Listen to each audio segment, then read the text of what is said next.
Hello, Mr. Turk. Yes, hello, how are you?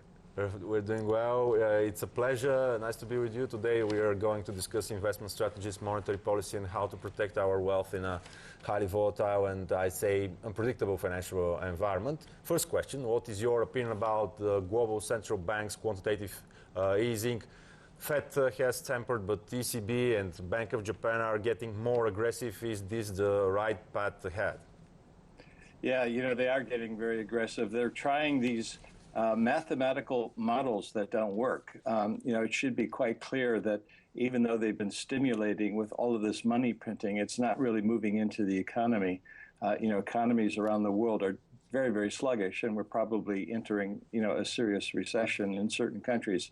U.S. economic activity is slow. China, Asia generally is parts of Asia are slow. So yeah, it's not working, but they're wedded to this these models. What they're trying to do is to deal with this mountain of debt that we've got in the globe, across the world. There's way too much debt, particularly at the government level. And the reality is that central banks cannot really raise interest rates because governments cannot afford to pay a high interest rate. That's true in the United States, and it's true in other countries as well.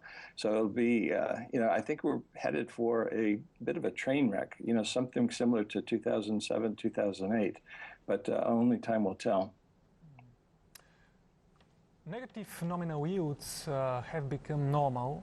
Profits are squeezed in the financial sector. Pension funds and insurers are starving for yield. Where are the pitfalls? Yeah, what's happening is capital is being destroyed. People are paying money to the Japanese government to take their money. It doesn't make sense. It's just another form of tax. It doesn't create economic activity. In fact, it's sort of interesting because Mr. Draghi says he's fighting deflation, but negative interest rates are deflationary because you're destroying capital. You're destroying money. So it's hard to say exactly where this is going to lead us, but we're in uncharted territory. It's very worrisome because of the levels of debt that we're seeing worldwide, and therefore I think we have to have some kind of moment where things are reconciled and brought back to normal. Well, Mr. Turk, so much money pumped into the financial system, yet people are caught by surprise while inflation remains contained. How do you explain that? Well, there are two types of looking at it. One is inflation in services, price of labor and things of that nature, and then inflation in commodities. Now, over the past year or so, we've benefited from a lower crude oil price. But, commodities this year have and other commodities have gone down in price. But commodities this year have been rebounding. And I think commodities are finally responding to all of this money printing. There's a lag effect. The central banks create money, and then inflation shows up 6 to 12, 18 months down the road. We're now starting to see the early signs that inflation is picking up, not only in the commodity sector. I mean, crude oil has gone from $27 a barrel back over $40 a barrel, but also in the labor components. In a number of different countries, prices are rising for the cost of labor. And I think by the end of the year, inflation is going to be a very serious problem. Mr. Turk, if we witness a rise of the inflation expectations, what's next? I mean, Draghi has already fired with his bazooka, helicopter money, now is making headlines. Are we headed to real inflationary storm, so to speak? Yes, I think so. Well, let's compare this situation today to Mr. Volcker back in the Federal Reserve in the late 1970s and early 1980s. Global inflation was rampant back then. And what Mr. Volcker did to stabilize the currencies and restore confidence in the currencies was raise interest rates to 15, 16, 17%, which was unheard of, but that was necessary to break the back of the inflationary expectations that people had at the time. So high interest rates saved the dollar. This time, the Federal Reserve, the ECB, the Bank of Japan, Bank of England, they cannot raise interest rates because there's too much debt today compared to what there was back in the 1970s. So if you can't raise interest rates, the implication is that currencies are going to fall in terms of their purchasing power, which means that you want to look for other alternatives where your purchasing power is going to be preserved. And of course, that means the precious metals. Well, in the light of what you've just said, how to protect our wealth, what type of assets, currency, and jurisdiction to look for? Well, I think what you have to look at, wealth comes in two forms. It comes in tangible forms, things like real estate, gold and silver, timberland, farmland, houses. And then it also comes in intangible wealth, where people owe you money, when you buy a bond or when you buy a T-bill or when you have an insurance policy. You have counterparty risk. The ability to realize that wealth depends on the risk of the counterparty. Can they deliver the currency to you, the purchasing power to you when you ask for it? And then there's something in between, near tangibles called equities, stocks of companies that have real assets, like oil companies and commodity producers. And I'm not talking here about stocks of banks, because they don't have stocks of they don't have real assets. They just basically have assets denominated in various currencies. If those currencies lose purchasing power because of inflation, banks and other financial institutions are going to suffer. So when you're looking at wealth in these different categories, the key, I think, going forward is to focus on tangible forms of wealth. That's where you want to keep your wealth for the foreseeable future, because of all of the currency and banking problems that are likely to arise as inflation picks up as we move toward the end of the year. So own farmland, own houses, own things that are tangible, gold and silver, things that have real value in and of themselves, rather than just someone's promise to pay to you at some future date, some particular currency, one currency or another.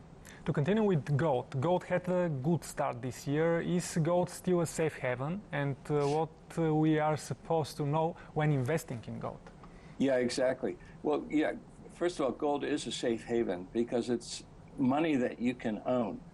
It's not dependent upon some central bank. It's not dependent upon any bank. It's got a 5,000-year history. It has no counterparty risk. So it's money that you own, and therefore it is a safe haven. But you don't invest in gold. Gold is money. It doesn't create wealth. What it does is it preserves purchasing power over long periods of time. And let me give you an example. An ounce of gold today buys the same amount of crude oil it did in 1950. That's not an investment. It didn't increase your wealth. All it did is preserve your wealth over that 65-year period of time. What that means is that gold is money. It preserves purchasing power, but it doesn't necessarily increase your wealth. If the gold price goes up in terms of the currency in which you value that price of that ounce of gold, all that's happening is the purchasing power is moving from the hands of the people who own the local currency into the hands of the people who own gold. And I think that's the transition. I think that's the movement that we're going to be seeing over the balance of the year as I expect the price of gold and the price of silver to rise from here. Yes, but we couldn't deny it that people who bought heavily gold a year and a half ago have lost a lot of money. They seem to be pretty skeptical about this asset. They are sort of scared. Well, that's the way bull markets start. You climb what's called a wall of worry. If you have to look, though, at gold not from week to week or even month to month. You have to look at it from decade to decade. 100 years ago when the Federal Reserve was created, an ounce of gold was $20.67. Today it's $1,250 an ounce. Why has that occurred? Gold still has the same purchasing power in terms of the amount of commodities it can buy. The dollar has lost purchasing power over that period of time.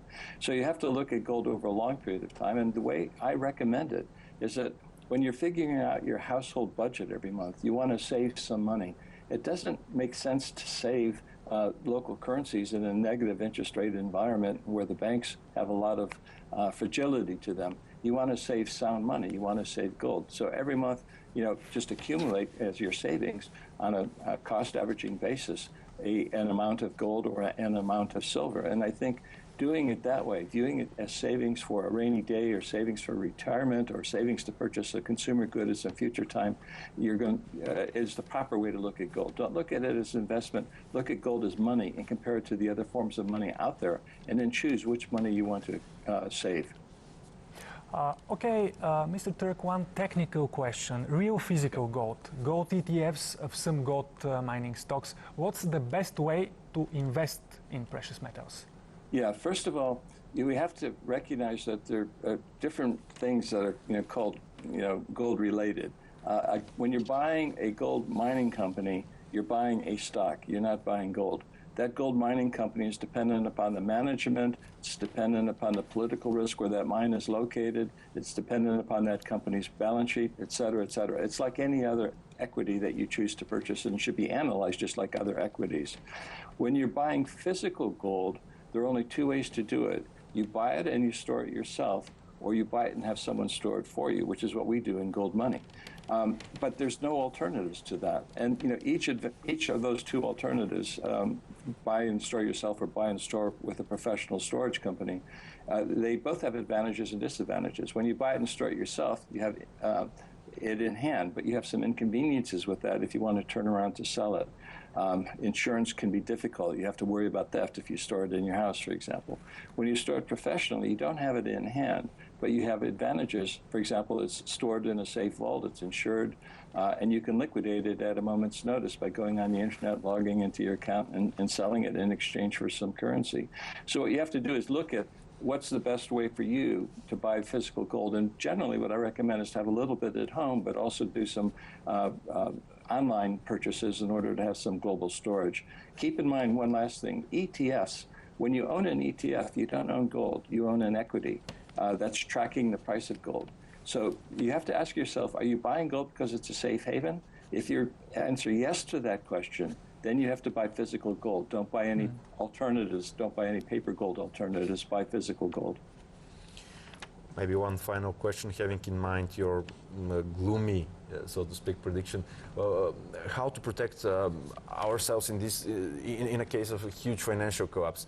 What type of personal investment behavior we are supposed to adopt as a strategy, I mean? Yes. Again, focus on tangible assets of all sorts. Avoid intangibles, avoid assets where you have counterparty risk, avoid assets that are denominated in terms of a currency. So, for example, if you were to buy a U.S. bond, in 10 years you get back dollars. What are those dollars going to be worth in 10 years? Probably not a lot. But if you buy a farmland or timberland or an oil well, or companies that are involved in those types of activity, or if you buy gold, which has a 5,000-year track record, those assets are still going to have value in 10 years. And I think that's the key to understanding the present situation and how to protect yourself for some uncertain times that I think we've got coming down the road here. Thank you. Thank you so much for your time and your precious comments and analysis. Big thanks from Bulgaria, Mr. Turk. Yes, thank you. Bye-bye. Bye. Thank you.